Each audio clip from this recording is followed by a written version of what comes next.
ओम शांति। बाबा ने बहुत सुंदर बात सुनाई थी कि जिन बच्चों का लंबे काल से, लंबे समय से बहुत अच्छा अभ्यास होगा, वो अचानक के पेपर में पास हो जाएंगे। और पास होने का अर्थ है स्थिति ही लेना, परेशान ना हो, डुलायमान ना हो, खुशी ना चली जाए। क्या होगा, कैसे होगा, कि क्यों होगा, ये ऐसा नहीं होना चाहिए था। बाबा ने मदद नहीं की। इन सभी क्वेश्चनों से परे स्वीकार कर ले और अपने मन को शांत करके अच्छी स्थिति में रहें तो लंबा समय ज्ञान योग का अभ्यास। ज्ञान का कहने का अर्थ है कि ज्ञान की बहुत सारी बातें जो बाबा ने हम बच्चों को सुनाई हैं, ड्रामा का ज्ञान दिया है और बहुत सारे सूक्ष्म राज जो बाबा ने बताए, हम उनकी प्रैक्टिस करते रहें, उन्हें अपने जीवन में लाते रहें। बातें तो सबके पास आती, लेकिन देखो जो आगे बढ़ रहा है उसको बहुत सारे सीन को देखना ही पड़ेगा, और जो खड़ा है उसे क्या पार करना है, जो सोया है उसे क्या पार करना, और जो तेज पुरुषार्थी है, महान कार्य करने के लिए घर से निकले हैं, उन्हें अनेक बाधाएं और परीक्षाओं को पार करना ही होगा। हमें इन बातों के लिए तैयार रहना चाहिए। तो बाबा कहा करते थे, अपने से बात करो, परीक्षा बड़ी या मेरी स्थिति बड़ी। परीक्षा क्यों आई ये ना सोच करके मुझे परीक्षा में फुल मार्क्स लेने हैं, ये विचार करो। तो बहुत अच्छा शरीरीपन का अभ्यास, ड्रामा पर स्थित साक्षी भाव, बाबा के साथ के अनुभव, और जो कुछ हो रहा है संसार में वो कल्याण है, क्योंकि सब कुछ अच्छा होगा। और अपने आप को लंबे समय से समेटना, क्योंकि विस्तार बहुतों ने किया है, बुद्धि फैली हुई है, एकाग्र मन नहीं होता है, उनको कष्ट बहुत होगा। लेकिन यदि हमने विस्तार को समेट लिया होगा, हम स्टेबल माइंड होकर के, तो ठीक समय पर हमें ठीक बात टच भी होगी, हम अपनी तैयारी भी कर सकेंगे। लेकिन असली बात तो ये है कि हमें अपनी स्थिति को ऐसी बनानी है कि तैयारी की जरूरत ही ना पड़े, हम सदा ही तैयार रहें। वैसे तो बाबा क्लास में पूछा करते थे कि तैयार हो, तो सब हाथ उठा देते थे है कि हम तैयार हैं। मृत्यु के लिए, मृत्यु के लिए भी सब तैयार नहीं होते। न जाने क्या क्या याद आता है मनुष्य को। घर जाने के लिए एक तो तैयार होना, हो तैयार या ना हो, लेकिन जब जिसका समय आ जाएगा तब तो जाना ही पड़ेगा। लेकिन तैयार बहुत सहज भाव से हम चाहें, कोई मोह, कोई जंजाल, कोई चक्रव्यूह हमें बांधे नहीं, फंसाए नहीं, क्योंकि हमने अपने सारे महान कार्य पूर्ण कर लिए, हम निश्चिंत हो गए हों, बिल्कुल तृप्त आत्मा बन गए हों कि भगवान इस धरा पर आए और वो हमें सब कुछ देने आए थे, हमने उनसे सब कुछ ले लिया। ऐसी आत्मा सहज भाव से जाएंगी, बाकी तो सब पश्चाताप करके जाएंगी, कोई परेशान होकर के जाएंगी। तो हमें ये सब कर्तव्य पूर्ण करने हैं और ऐसा समेट करके रखना है अपने आप को, बुद्धि के विस्तार को ऐसा एकाग्र करना है, इशारा मिले और हम सहज देवभान से मुक्त होकर के वापस चले जाएं। अचानक कुछ घटना हो जाए, हम उसमें अचल अडोल रहे, क्योंकि अभी जो पेपर आ रहे हैं संसार में और जो आएंगे, तो सबकी दिनचर्या ऑटोमेटिक चेंज हो जाएगी। इसलिए अपनी स्थिति को इतना पावरफुल बनाएं कि आने वाले कैसा भी समय हो, विकराल से भी विकराल समय हो, परंतु हम उस विकराल समय में भी हिले ना, हम अपनी स्थिति को डगमगान ना करें, क्योंकि सबके जो लक्ष्य हैं उसको याद करें। क्योंकि ये समय ऐसा है, किसी को पैसे की कमी पड़ेगी, किसी की जॉब जाएगी, किसी को बीमारियां बढ़ेंगी, किसी के घर में झगड़े बढ़ेंगे, क्योंकि अचानक का पेपर होगा, क्योंकि ये हम कल्पना भी नहीं कर सकते। सोचो, जो पहला पेपर आया था उसमें कितने आत्माएं हलचल में आ गई थी। उस पहले पेपर को देख करके लोग घबराने लगे, बाबा से भी शिकायतें करने लगी थी कि बाबा एक कैसा समय आ गया है, हम बिल्कुल एक्सेप्ट करें, क्योंकि अब इसके बाद भी बहुत सुंदर समय आने वाला है।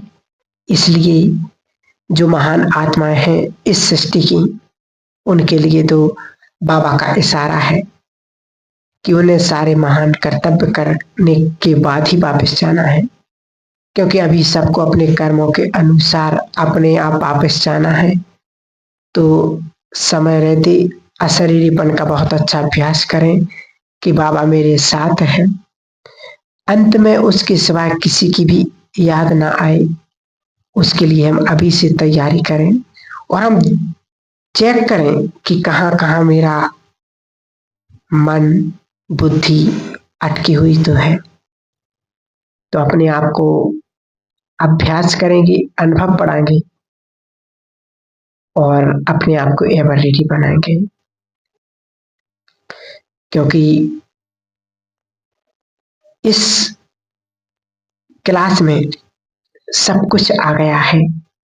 सब कुछ समझने दिखते हुए अपने पुरुषार्थ को सुंदर बनाते चलेंगे, क्योंकि कईयों के मन में ये भी आता है कि ये पहला पेपर है और भी कई पेपर आएंगे, तो कुछ अचानक के पेपर में कि यदि ऐसा पेपर मेरे सामने आ जाए, किसी ब्राह्मण आत्मा के सामने आ जाए, तो क्या करें या उस समय क्या संकल्प करें। तो हम जितना देवान से मुक्त होंगे,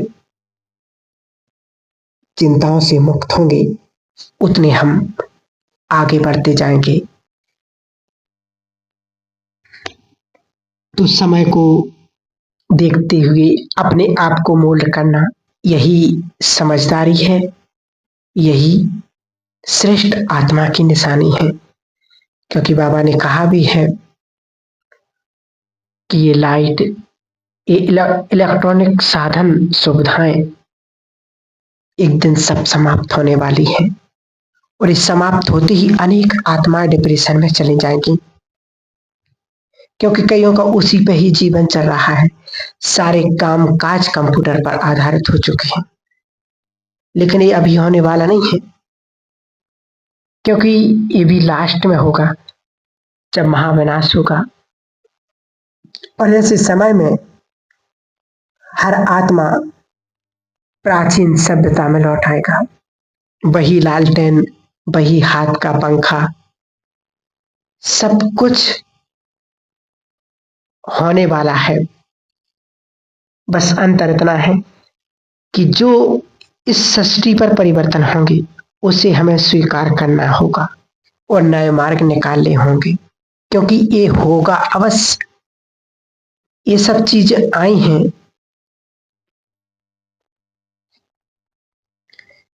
तो जो भी चीजें आई हैं वो जाएंगी भी जरूर। और उसके पहले भी संसार सुखी था, सब कुछ कारोबार अच्छे चलते थे, और इसके बाद भी सुखी रहेगा। और जो कुछ होगा हमें उसको एक्सेप्ट करना बहुत जरूरी होगा। जो बाबा मूल्यों में कहते कि 1 सेकंड का पेपर होगा, अचानक का, जैसे हम सीढ़ियों से उतर रहे, अचानक पैर फिसल गया और टांग टूट गई, तो ये अचानक का पेपर होगा। कईयों के एक्सीडेंट भी जैसे होते तो पता ही नहीं चलता कि ये क्या हो गया, इसी को कहते 1 सेकंड। बाबा ने कहा अंत में दुखों के पहाड़ गिरने ही हैं, दुखों के पहाड़ ये तो हैं ही जो बताए हैं, लेकिन सबसे बड़ा दुखों का कारण बनेगा उसका मोह। जब उसको दिखाई देगा कि उसके प्रियजन जा रहे हैं, जिनमें उनकी जान थी, प्राण समाये हुए थे, वो सब चले गए, तो मेंटली इफेक्ट बहुत होगा और कईयों का मन तो बिल्कुल शून्य हो जाएगा। देख रहे तो देखते ही रह जाएंगे, आंखें बिल्कुल देखते ही रह जाएंगे। और उसके बाद आपदाएं भी बहुत आएंगी कि पूरा शहर का शहर, पूरा कंट्री उसमें समा गया, क्योंकि ये होना है। जब प्रकृति अपने एक्सेस पर सीधी होगी तो बहुत सारे देश के देश भूखंड जलमग्न हो जाएंगे। इसलिए बाबा ने कहा कि भारत को छोड़ करके और सारा संसार जलमग्न होगा, तो ये स्थिति आएगी, उसका बुरा इफेक्ट उन पर बहुत पड़ेगा। ये होंगे दुखों के पहाड़ और ये उन पर नहीं गिरेंगी जो नष्ट मोहा हो गए, जो इस स्मृति में रहेंगे कि ये तो खेल पूरा हो रहा है, मरने वाले तो शरीर है, आत्मा तो अपने घर मुक्ति धाम में जा रही है।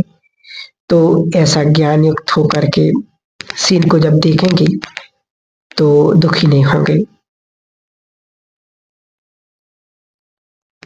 और बाबा ने कहा तीव्र पुरुषार्थी वही है जिनको समय पर ज्ञान याद आ जाए। परंतु कईयों के मन में ये संकल्प आता कि जब कोई परिस्थिति आती, कोई समस्या आती है, तो उस टाइम पर ज्ञान गुम हो जाता है। तो उसके लिए हम कौन सा अभ्यास करें? एक बहुत सुंदर बात आप सभी गांठ बांध लें। ज्ञान की कुछ ऐसी बातें अपने आप में लिखो कि जो स्थिति को अचल अडोल बनाए, स्थिति को नशे में ले जाए, जो हमें निश्चिंत कर दे, जो हमें निर्भय बना दे, बेफिक्र बादशाह बना दे। जो पॉइंट याद करते हैं तो हमारा चित्त आनंद और खुशी से भर जाए। उनकी जब हम प्रैक्टिस करेंगे तो जब ऐसी परिस्थिति आएगी तो वो ज्ञान की बातें याद आ जाएंगी और हम उस अंतिम अचानक के पेपर में पास हो जाएंगे। क्योंकि समय अपना जो स्थिति दिखा रहा है, प्रकोप दिखा रहा है, वो हम सभी देख रहे हैं और समझ रहे हैं। ठीक है, ओम शांति।